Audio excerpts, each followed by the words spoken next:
Muda, cerdas, dan berambisi adalah sejumlah label yang membawa ingatan orang pada sosok Prabowo Subianto.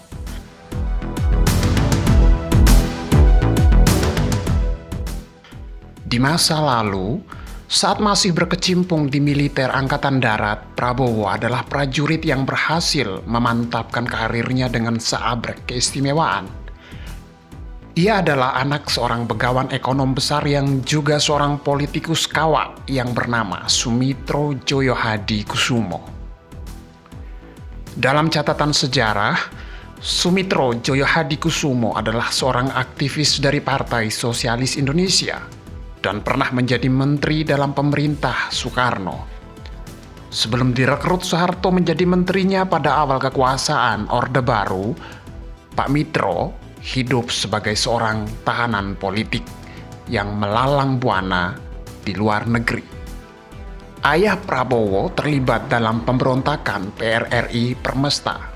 Ketika pemerintahan Soekarno menghancurkan PRRI Permesta, Sumitro kabur ke luar negeri sambil membawa serta keluarganya, termasuk Prabowo Subianto yang waktu itu masih belia. 10 tahun hidup sebagai eksil, Sumitro dan keluarganya akhirnya kembali ke tanah air pada tahun 1968, bertepatan dengan kejatuhan rezim Soekarno. Terkait konflik politik antara dirinya selaku bagian dari PRRI Permesta dengan Soekarno, tidak bisa dilepaskan dari sikap kritisnya terhadap Soekarno yang dianggap terlalu menganak-emaskan Partai Komunis Indonesia. Pada tahun 1970, Prabowo Subianto memantapkan diri mendaftar dan diterima di Akademi Militer Nasional Magelang.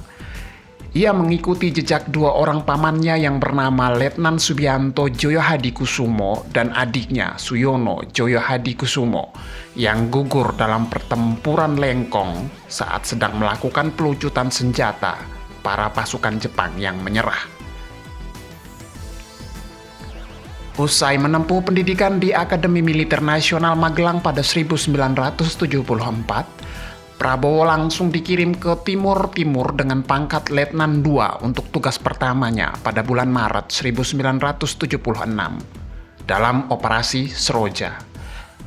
Operasi Seroja ini merupakan salah satu invasi militer Indonesia ke Timur pasca Portugis keluar dari tanah tersebut. Prabowo menjadi komandan Peleton Grup 1 Komando Sandi Yuda sebelum berubah nama menjadi Kopassus. Indonesia mengirimkan ribuan pasukan untuk menumpas pasukan Fretilin yang berkeinginan membentuk negara dan pemerintahan sendiri. Di medan pertempuran ini, Prabowo dan pasukannya beberapa kali menorehkan hasil yang gemilang. Salah satunya yang kemudian membuat karirnya moncer adalah keberhasilan mereka menembak mati gembong pemberontak Fretilin yang bernama Nicolau dos Reis Lobato. Keberhasilan tersebut sontak membuat Prabowo dan pasukannya mendapatkan kenaikan pangkat luar biasa, yakni salah satu penghargaan yang diberikan ABRI untuk para prajuritnya yang berhasil menjalankan misi. Pada bulan Maret 1983, Prabowo Subianto membuat kehebohan dengan menikahi putri keempat Presiden Soeharto, yakni Siti Hediati Haryadi atau Titik. Sejak saat itu pula, Prabowo menjadi menantu kesayangan Presiden Soeharto.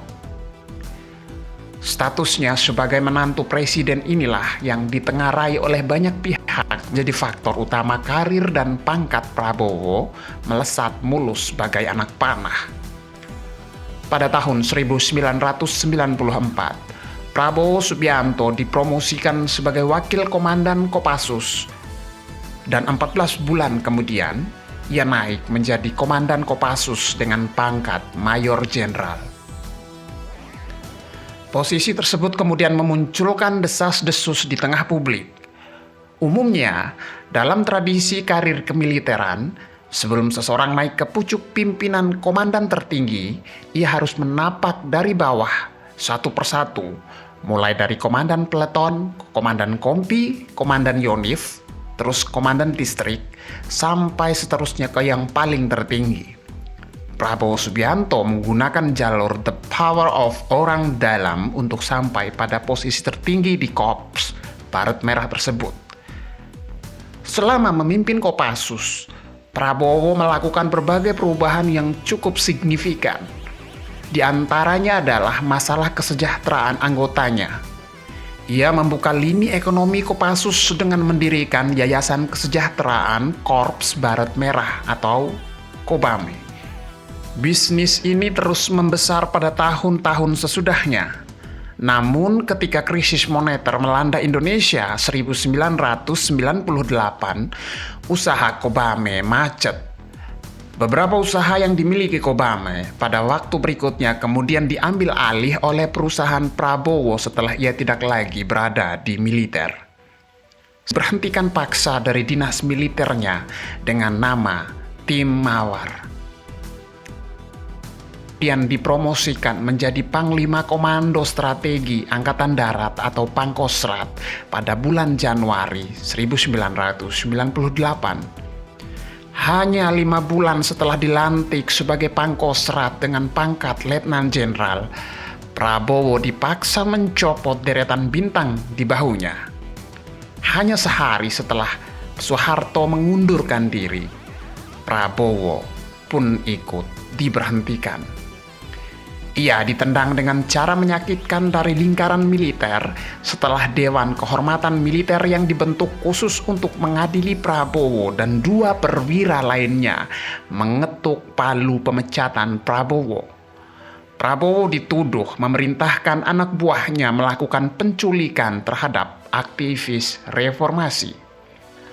Sebelum Soeharto dilengserkan dan sebelum Prabowo dicopot dari Pangkostrat, anak sulung Soeharto, Siti Hardianti Rukmana alias Mbak Tutut, dan anak bungsu Soeharto yakni Siti Hutami Endang Hadiningsih atau Mbak Mamik menuding Prabowo adalah pengkhianat karena membiarkan mahasiswa menduduki gedung DPR MPR. Namun dengan sengit pula Prabowo balik menyerang. Apakah saya harus menembaki mahasiswa-mahasiswa itu? Prabowo juga dituding terlibat dalam perencanaan penggulingan kekuasaan Soeharto. Tuduhan ini terjadi karena Prabowo berhubungan dengan para aktivis demokrasi seperti Adnan Buyung Nasution, W.S. Rendra, dan beberapa lainnya yang dikenal sebagai pengkritik Soeharto. Puncak ketegangan antara Prabowo dan anak-anak Soeharto adalah ketika ia diusir dari lingkungan cendana. Soeharto pun setelah lengser enggan bertemu dengan menantunya tersebut. Pada tahun 2001, Prabowo dan istrinya, Titik, resmi bercerai. Perceraian keduanya itu dilakukan diam-diam tanpa diketahui halayak ramai. Bila ditelisik lebih jauh, sebenarnya hubungan Prabowo dan para iparnya sudah mulai renggang sejak lama. Ini tidak bisa dilepaskan dari kritik Prabowo terhadap aktivitas bisnis mereka yang dianggap keterlaluan mengeruk uang negara. Sikap Prabowo yang tidak segan-segan mengkritik kelakuan kotor para ipar-iparnya tersebut sebenarnya merupakan sifat turunan dari sang ayah, Sumitro Joyo Hadikusumo. Bahkan Pak Mitro, ayahnya itu tanpa tedeng aling mengkritik keras yang membuat kuping Soeharto memerah. Sebagai konsekuensinya, Soeharto tidak pernah lagi mau bertemu dengan Sumitro dan juga Prabowo usai lengser ke Prabon. Terkait kritiknya terhadap kekuasaan Soeharto, Prabowo ditanya kenapa selama itu ia masih saja tetap setia meski ia tahu Soeharto telah menyimpang dari cita-cita demokrasi yang diharapkan. Prabowo menjawab dengan diplomatis bahwa ia terlanjur menjadi seorang samurai. Sebagai seorang samurai sejati, ia harus patuh kepada tuannya.